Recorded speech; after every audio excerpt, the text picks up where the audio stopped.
On va commencer par discuter des trouvailles mystérieuses qui ont été faites un peu partout lors de fouilles archéologiques. Des objets qui dépassent notre raisonnement et notre compréhension de pourquoi ils étaient là.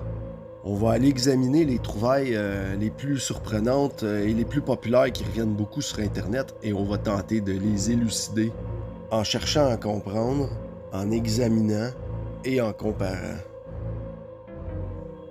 Je vais commencer ici avec ce téléphone apparemment en pierre. C'est pas un téléphone fossilisé parce que c'est vraiment une sculpture.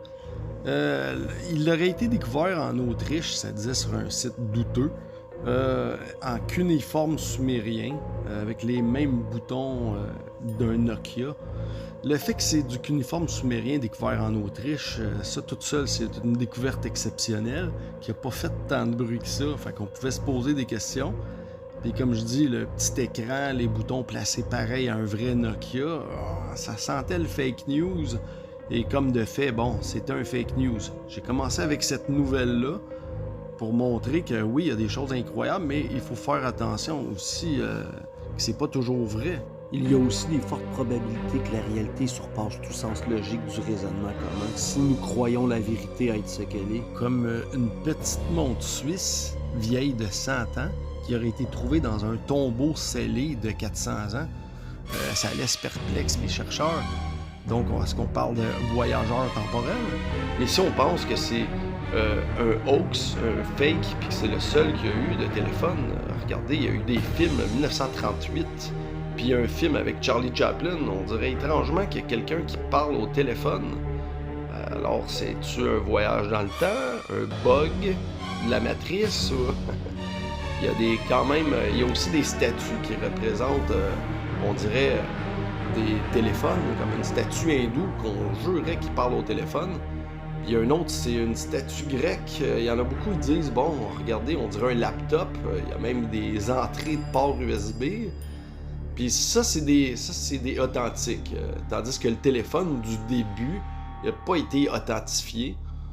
Mais les autres, les statues, c'est des vraies statues qui viennent de temples. Et comme de trouver ce squelette et ce boîtier que personne ne sait c'est quoi, mais on dirait encore là une pièce technologique qui date de 2000 ans. Ok. Apparemment, ce serait simplement un boucle de ceinture assorti de pierres précieuses. Des glyphes aussi qui représentent, on dirait des véhicules, C'est des glyphes égyptiennes qui représentent un char d'assaut, un hélicoptère, une soucoupe volante. Il y a plusieurs pièces, puis ça l'a tout mystifié, les archéologues qui voient cette glyphe-là. Personne la comprend. C'est quoi ces véhicules-là qui sont représentés?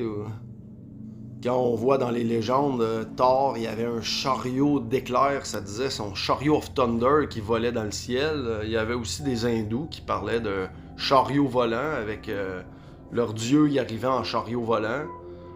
Même chose dans la dynastie chinoise, il y avait des dragons volants qui disaient. Maintenant, même un Segway, une statuette primitive de Segway. Ça c'est quand même assez particulier, là. Il s'agirait d'une barrette à cheveux en bronze celte, vieille de 2500 ans, découverte en Slovaquie. Un putain de Segway, vous vous en rendez compte? D'ailleurs, je tiens à préciser que l'inventeur du Segway est mort en Segway. Mais bon, ça n'a pas rapport ici à dire ça, là. On va continuer le sujet. Un autre ici vraiment mystérieux, on le retrouve partout sur la planète dans les glyphes. C'est des fameux sacs. On dirait des sacs de design, des sacs fashion. Il y en a qui pensent que ça serait peut-être des sacs de graines. Regardez ici, ils ont même une montre dans les... c'est des Acadiens, il y a des Assyriens, il y a des glyphes sumériennes. Il y a même au Mexique, les Toltecs qui avaient ça aussi. Il y en a partout. Ces fameux sacs à main, on les retrouve à Göbekli Tepe. On les retrouve en Égypte. Il y a tout le temps le même sac à main, la même forme. Comme si, bon, je sais pas, des graines, il offrait... c'est ce qui vient comme raisonnement des archéologues, c'est qu'ils disent, bon, ça pouvait être un sac de graines. Comme là, ici, ils ont l'arbre de la vie avec des lotus qui tiennent le sac à main. Et le sac à main revient toujours dans plusieurs glyphes. Les dieux tiennent ce fameux sac à main. On sait pas trop, hein? C'est quand même mystique. Il y a une divinité hindoue, Vishwakarma, un ancien bâtisseur. Dans ses statues, il a représenté avec 4 bras. Un des bras, il possède une règle qui a vraiment numéroté. Donc ça prouvait qu'il utilisait le calcul. Dans une autre règle, il y a un ruban comme qui plie. Un ruban de calcul. Il y a un plan dans une autre main. Et dans sa 4e main, il y a le fameux sac que je parlais aussi, là, le sac fashion qu'on sait pas trop il sert à quoi. Sac de graines. Une fameuse carte qui a été retrouvée aussi, la carte de Pyrrhus Rice. Cette carte-là, c'est qu'elle est à l'échelle exacte. Comme, tu sais, comment qu'elle est dessinée, là, c'est vraiment, elle est à l'échelle. Dans ce temps-là, ils faisaient pas des cartes à l'échelle comme ça. Puis, il y a aussi le continent qui est dessiné. Il n'avait pas encore été découvert, apparemment. Tu sais, en 1500 quelques. L'Antarctique, sur la carte, est très bien représenté, très bien défini. Donc, l'Antarctique avait été cartographié avant sa découverte officielle. Sur la carte, tout ça, ça n'avait pas été découvert, mais c'est là. Puis en plus, c'est que la map est à l'échelle. Tu sais, les formes, les îles, fait que oui, j'avoue que cette carte-là, la carte de Pyrrhus Rice, un mystère irrésolu. En Grèce, ils ont découvert ce qu'ils appelaient le Antikythera mécanisme.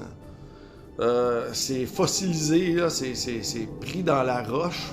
On parle de quelque chose de plusieurs millénaires de datation. C'est un système d'engrenage très complexe qui y en a qui font penser à une sorte d'ordinateur de calcul ou une ancienne calculatrice pour la position des planètes. On ne sait pas trop en fait c'est quoi. On sait juste que c'était extrêmement ancien puis c'est trouvé dans la roche. Si vous tapez sur l'internet, c'est ça, l'Antikythera mécanisme, ça reste un objet extrêmement fascinant découvert en Grèce.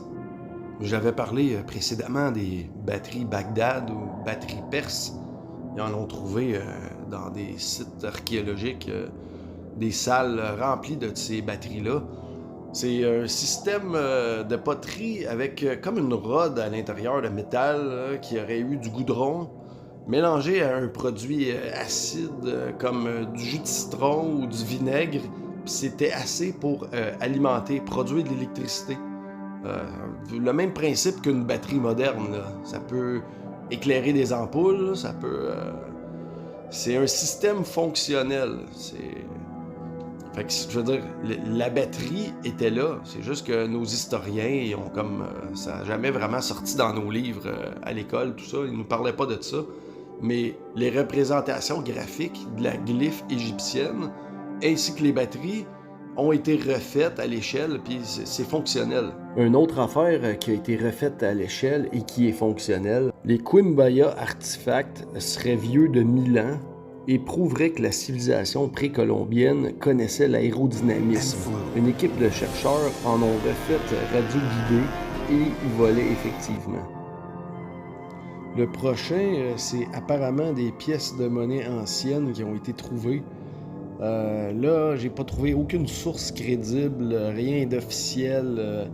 Donc, c'est 99% que c'est un fake news. Il y a du monde qui ont vraiment trop de temps à perdre à mettre de la merde, là, à inventer des shit.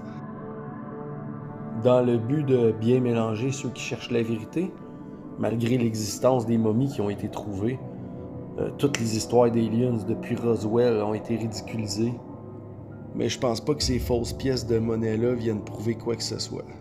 Prochain, contrairement aux Alien Coins, c'est une nouvelle qui a été officialisée, puis elle n'en reste pas moins incroyable. Un marteau qui serait vieux de 400 millions d'années, qui a été trouvé prisonnier dans la roche. Il l'appelle le marteau de Londres, il a été trouvé au Texas. Ça questionne les scientifiques, comme ça ici. le pilier de fer pur, tout écrit en sanskrit, qui daterait de 400 environ, qui se retrouve en Inde à Delhi. C'est une curiosité métallurgique du fait que c'est un fer pur qui a jamais rouillé. Le fameux pilier pesant 6 tonnes, mesurant 7 mètres, est composé de 99% de fer pur. Aujourd'hui, on n'est pas capable de faire un fer pur comme ça. Un fer qui rouille pas, on n'est pas capable.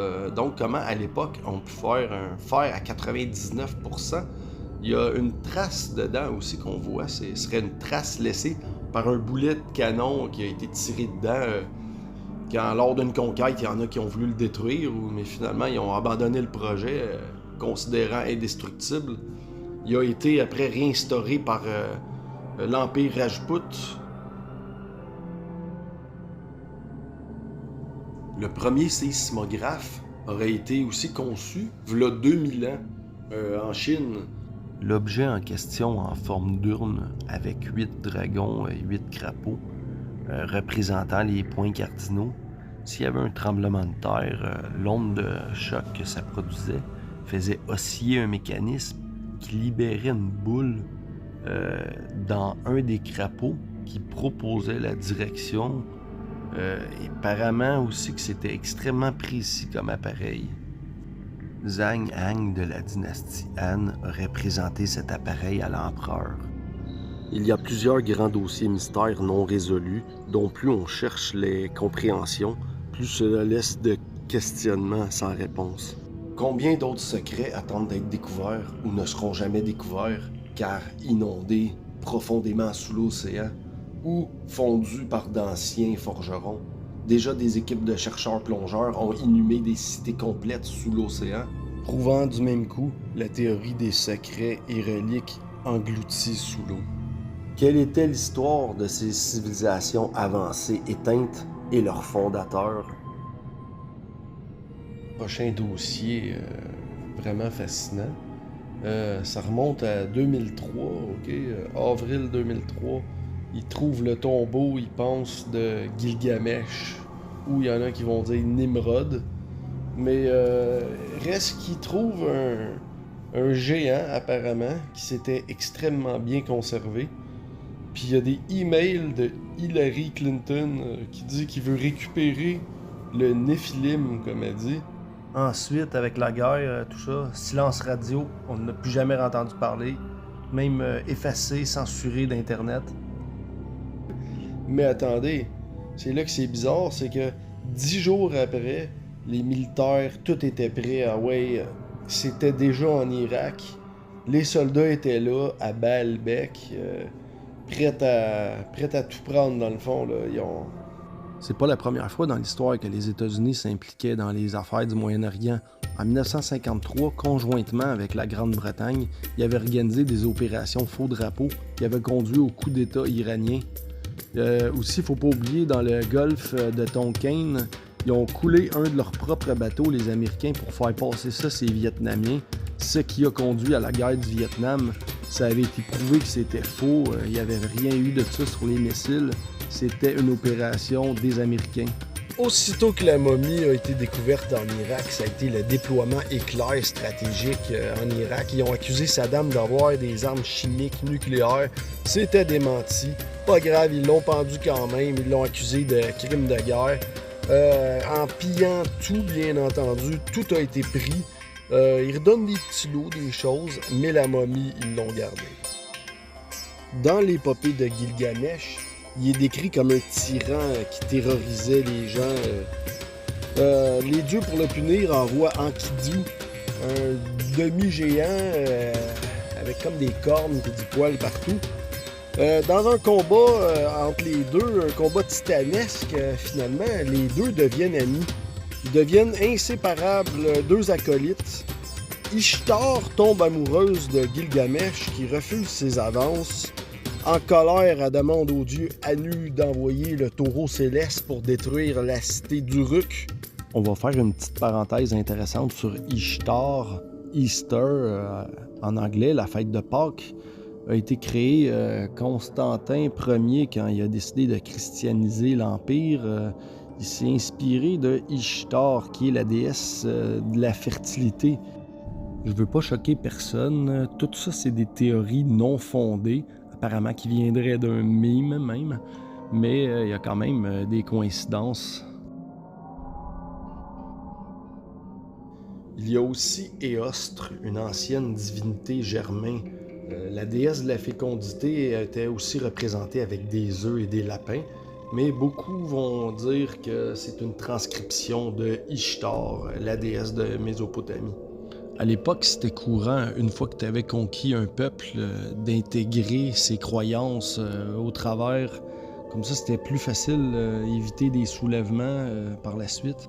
Comme la Saint-Jean-Baptiste, qui est la fête du solstice d'été. Tu sais, c'est des... Puis là, boy, je m'éloigne du sujet. On continue avec le récit de Gilgamesh. Enkidu, finalement, il meurt. Lui, c'est là que Gilgamesh comprend la mort. Il veut offrir l'immortalité aux hommes pour se racheter d'avoir été un tyran. Il va jusque dans le fond de l'eau pour trouver une plante qui rendrait immortel. Il se fait dérober sa plante par un serpent. Ça ressemble en tout cas à l'histoire dans la Bible, l'immortalité dérobée par un serpent. OK, dans la Bible, le serpent dit d'aller manger une pomme pour perdre l'immortalité finalement, mais ça reste, l'histoire, ça ressemble. Plusieurs revendiqueraient que Gilgamesh et Nimrod étaient le même personnage. Nimrod était décrit comme le chasseur, lui qui a voulu construire, ériger la tour de Babel. Sous l'emprise de la tour de Babel, tout le monde parlait la même langue, tout le monde était unifié, ça disait. Quand la tour elle a été détruite, tout le monde s'est mis à parler des langues différentes. Il est à noter qu'on retrouve la même histoire du côté du Mexique, la pyramide de Cholula, bâtie par les Toltecs. Ça dit que lorsqu'elle a été détruite, tout le monde a été mélangé dans les langues et les peuples se sont éparpillés.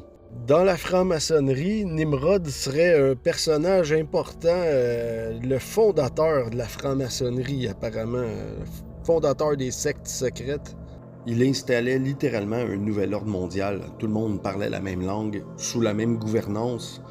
Fait intéressant à noter, Nimrod aurait épousé sa propre mère, Sémiramis, alias Samuramat. À son décès, celle-ci aurait demandé la naissance d'un arbre sur une souche morte le 25 décembre et reviendrait Nimrod porter des cadeaux sous l'arbre. D'après les historiens, ça aurait été pour faciliter la conversion des Saturnales païens lors du 4e siècle. Après la christianisation de l'Empire par Constantin Ier de Constantinople, Rome, pour faciliter la conversion catholique de ses citoyens, créèrent ainsi la fête du Christ, qui était la fête des Saturnales. Je vais en choquer quelques-uns, mais je fais que rapporter des écrits. Sémiramis, la reine des cieux, qu'on retrouverait déguisée sous différentes bannières et religions.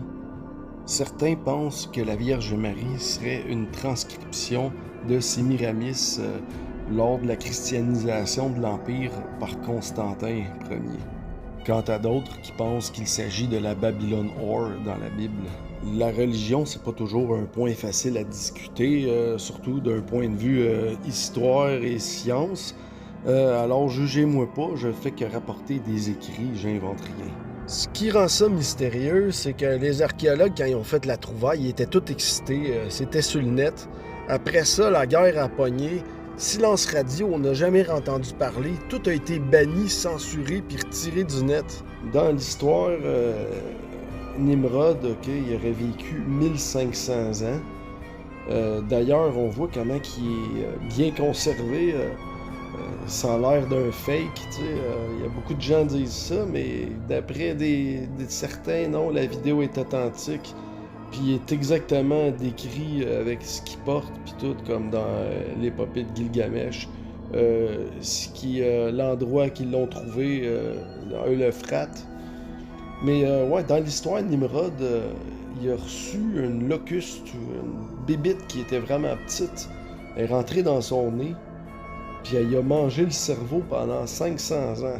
J'ai vu une version qui dit 7 ans, une autre qui dit 40. Moi, j'ai choisi la plus incroyable à vous raconter. Puis attendez, la suite, c'est qu'il y avait besoin d'un gars qui se relayait jour et nuit pour y taper sa tête avec un marteau de forgeron pour y enlever la douleur. C'est comme ça qu'il y avait pas mal, c'est quand il se faisait cogner sa tête avec un marteau de forgeron. Et plus le marteau était lourd, ça dit, plus moins il avait mal. Mais bon, je sais pas que je ris de ça, là, c'est un malheur terrible, mais c'est dans une mythologie à ce que... Puis le gars qui aurait vécu 1500 ans, dans les histoires, ça disait aussi qu'il mesurait 18 pieds, mais là, ça dit pas la grandeur de la dépouille, mais les géants, c'est ça qui porte à croire, c'est que dans tous les récits, toutes les histoires, tout confondu, les géants existent. Prenons la mythologie viking, exemple, où il y a des géants qui peuplent les pays des glaces. Des géants, d'ailleurs, Loki serait un demi-géant, qui est comme le demi-frère de Thor, qui est le fils d'Odin. Ça ressemble beaucoup aussi à la mythologie grecque avec Zeus. Les enfants d'Ouranos et Gaïa qui appellent les gigantesses. Il y a les géants qui appellent les cyclopes. Ça revient d'une mythologie à l'autre. Chez les Celtes, chez les Amérindiens, chez les Aztèques, les Mayas, il y a toujours des légendes de géants. Mais attendez, est-ce vraiment des légendes? Les géants régnaient autrefois, et leurs génomes sont pourtant restés dans nos chromosomes, mélangés et oubliés avec le temps. Les faits sont là. Mais il y a eu beaucoup d'efforts déployés pour glisser cette réalité sous le tapis. La plupart des chercheurs vont aussitôt étiqueter cette condition à gigantisme ou éléphantiasis, satisfaits de ce qu'ils ont appris avec leurs années d'études, doctorat, sans se poser plus de questions. Ma théorie personnelle, je vous avertis, ça va être bizarre, et j'ose vous la partager. L'homme a pris le dessus après le déluge, car celui-ci a véritablement eu lieu, étant recensé des géologues. La race des géants décimée est ensuite devenue rare, et les derniers qui restaient étaient chassés. Leurs ossements étant vendus sur le marché noir par d'excentriques collectionneurs ou pour être simplement détruits, cachés dans l'oubli. Les hommes au pouvoir ne voulant pas que le peuple croie à une entité biologique supérieure, contrairement à leur lignée soi-disant royale. Ils sont passés de dieux à légendes et mythologies, pour ensuite que devenir un conte de fées qu'on balaie sous le tapis.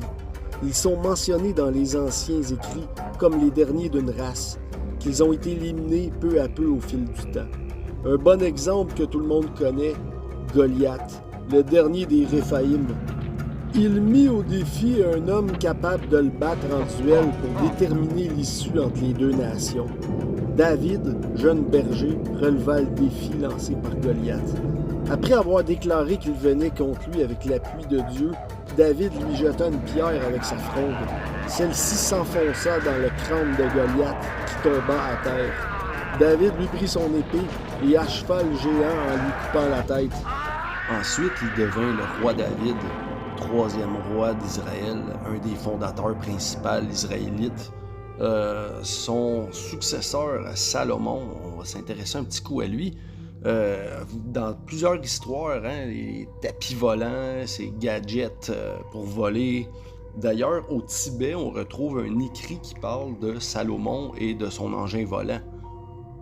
Dans les histoires, on raconte aussi qu'il possédait un sceau sur son anneau, et avec ce sceau, il pouvait contrôler les démons, les djinns, les effrites, parler aux animaux.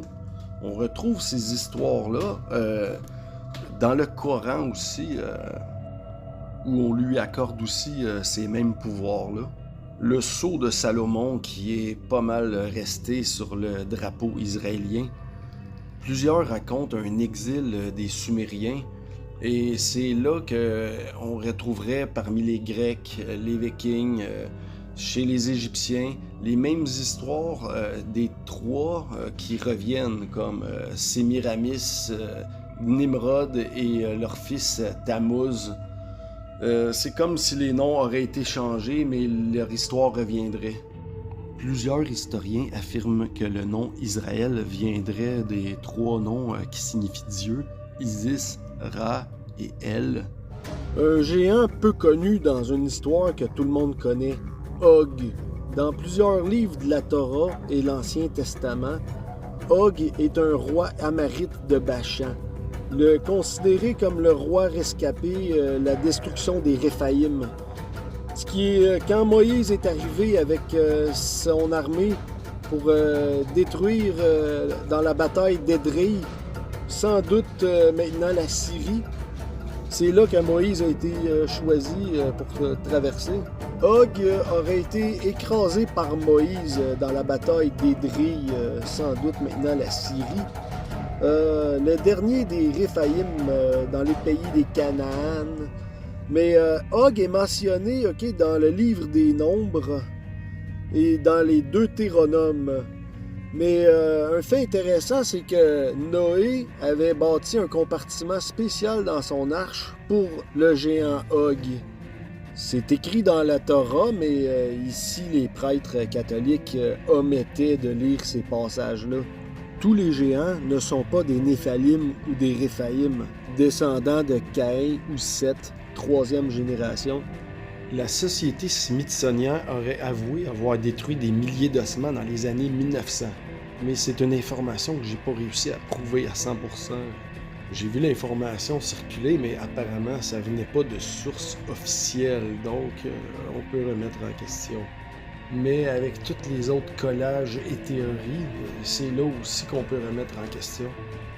Dans le Codex Rios, également appelé Codex Vatican A, les géants sont mentionnés dans les combats aztèques, dont il y en a un Kinamédzin, qui signifie l'un des anciens en aztèque. Un des conquistadors, le récit de Miguel León Portilla, raconte l'histoire d'un héros géant Tlacatzin. Celui-ci lançait des roches postées depuis des brèches dans l'enceinte de la ville pour repousser les conquistadors. Il y a aussi le navigateur Ferdinand Magellan avec Antonio Pigafetta qui était avec lui en 1520. Ils ont dit dans une expédition qu'ils sont revenus de Patagonia puis qu'il y avait des géants là-bas, 2 fois la taille d'un homme. Patagonia, qui a été renommée maintenant pour Argentine, il y a beaucoup d'histoires de géants Patagonie recensées. En 1579, Francis Fletcher écrit la rencontre d'un très grand Patagonien. En 1590, Anthony Knivet affirmait avoir vu des cadavres de 12 pieds de long en Patagonie.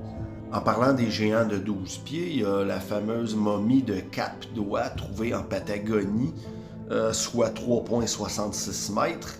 Elle a été exposée longtemps pour la troupe de cirque P.T. Barnum. Là, présentement, si vous n'y croyez pas, vous pouvez aller la voir au musée de Baltimore, au Maryland. Les premières cartes du Nouveau Monde écrivaient parfois Paradis Gigantum, la région des géants. Et que dire de ce doigt géant momifié de 38 cm découvert en Égypte? Il aurait même son certificat d'authenticité rayon X. Je vous laisse faire la conclusion vous-même. Je fouillais avec Google Earth, tout ça, puis je tombe quand même sur des endroits étranges. Il y a un endroit qui n'a jamais été trouvé d'après Platon, le fameux Atlantis. Sur Google Earth, vous pouvez comparer aussi avec l'Atlantis de Platon. Mais en Afrique, l'œil du Sahara, qui appelle la structure de Richa, l'autre nom. Mais c'est une structure, une forme dans le désert. On ne sait pas si c'est naturel, érodé comme ça en rond, ou c'est des anciennes ruines de l'Atlantis qui attendent d'être découvertes. Non, on ne sait pas encore.